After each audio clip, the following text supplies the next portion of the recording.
Hi there, I'm Tyler Ballhorn from Stockscores. I'm going to give you a quick overview of how to make a trade so that you can participate in any of the Stockscores trading challenges. Now I have on screen what we call a quick report for Google, and near the top of the screen you should notice that there are two links, one for buy GOOG and one for short. And obviously if I click on either of those, I would be able to activate what we call the trading ticket so that I could make that trade. Now another way that you can make a trade from anywhere in the trading desk is to click on the Make Your Trade icon up here in the top right in the toolbar. I'm going to do that now, and what you will see is what we call our trade ticket. Now the trade ticket is much like you would use at a brokerage house. It is where you are going to enter the details of your trade so that you can participate in one of our games. Now the most important thing, of course, is to enter the symbol. So let's pretend that we're going to do a trade on Google. So I've entered in GOOG, and the system is smart enough to recognize that that is Google, and clicking on it brings up a recent price quote for that stock.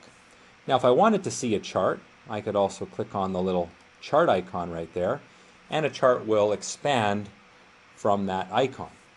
Now let's minimize that. The next line is where we have the type of trade that we want to do. I can choose to buy or short Google. Let's leave it on buy. The order type, we have market, stop, or limit. A market order will basically fill the stock at the prevailing market price.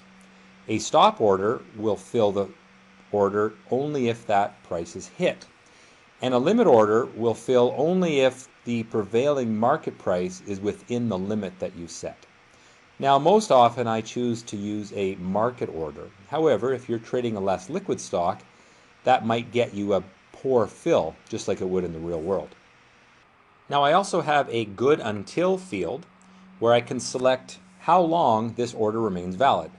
So I could have until the end of today, until it is filled, or until a specific date. Now with a market order, the good until probably doesn't apply since a market order will be filled immediately. However, if you are doing a limit order, you may want to leave that order open until a specific date, or as long as it is until it gets filled. Now step 2 in the trading challenge details is found right here, and this is where we're going to enter the trading challenge that we are participating, our stop loss, and our risk multiplier. Now I want to explain each of those things in course. The first thing is the challenge. We have more than one game ongoing at any one time. If you are signed up for more than one game, you will see multiple games here in the trading challenge details. Now most people will just see the Stockscores trading challenge because that's our main game. However, if you have signed up to participate in another game, you may see something else here. Now you'll notice that we have a stop loss field. It is a requirement of the trading challenge to enter a stop loss for every order that you do. Now you could enter the stop loss as 0 if you like. However, your trade score, which is how we judge you in the game, will suffer if you set a stop loss that is too wide from where you actually make the trade. In other words, the stop loss point has a bearing on how your score will be calculated. So I recommend that you apply some good risk management in defining your stop loss. Now notice that we have hard stop and stop on close. A hard stop means that the stock will be exited simply if you hit that stop loss price. A stop on close will only exit if the stop loss price is broken at the close. In other words, the stock has to close below the stop loss point if you were buying for you to be exited on that trade. Now the final thing right here is our risk multiplier. The risk multiplier allows you to put more risk into an individual trade.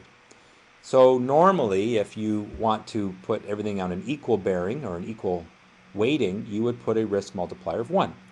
However, if you really feel confident about a particular trade, you might increase the weighting of that trade in the game to something like a 3. What that means is that whatever score that is calculated will actually be tripled in your calculation for your trade rank inside the game. More details on that and how the scores are calculated in the video that goes over how the scores work. Now the final section, step 3, is an optional section, and it is where you can post some comments that will write to a forum for other traders to see. For example, if you wanted to say, I like Goog as a trade because it is oversold, you could just type that in, and now that comment will be seen by all other traders inside the game. It's also for your own purpose. If you don't want everyone in the world to see it, you can turn this little checkbox off, and now it will only show up in your personal trade journal. Now, for your own analysis in the future, you could define the trade style. So I could select position trade. I could call this a pullback play strategy. And if I wanted to upload an image, I could also do that by selecting the choose file, where it would go to my hard drive, where I might have saved a chart image of that stock to then upload to the trade journal area of your trading desk. Now finally, I'm going to click on place order, and I will get a confirmation back telling me that that trade has been submitted for the processing. In this case, because I'm doing this trade after hours, it will actually process the following day. Now notice that right over here, after I tried to place the order, it came back to me saying that a stop loss price is required. It's very important to recognize the trade will not go through unless you select a stop loss price. So I actually have to enter something in here, $520, let's say, and then hit place order, and now that trade will go through to the order engine. I hope that you've enjoyed this video explaining how the trade ticket works.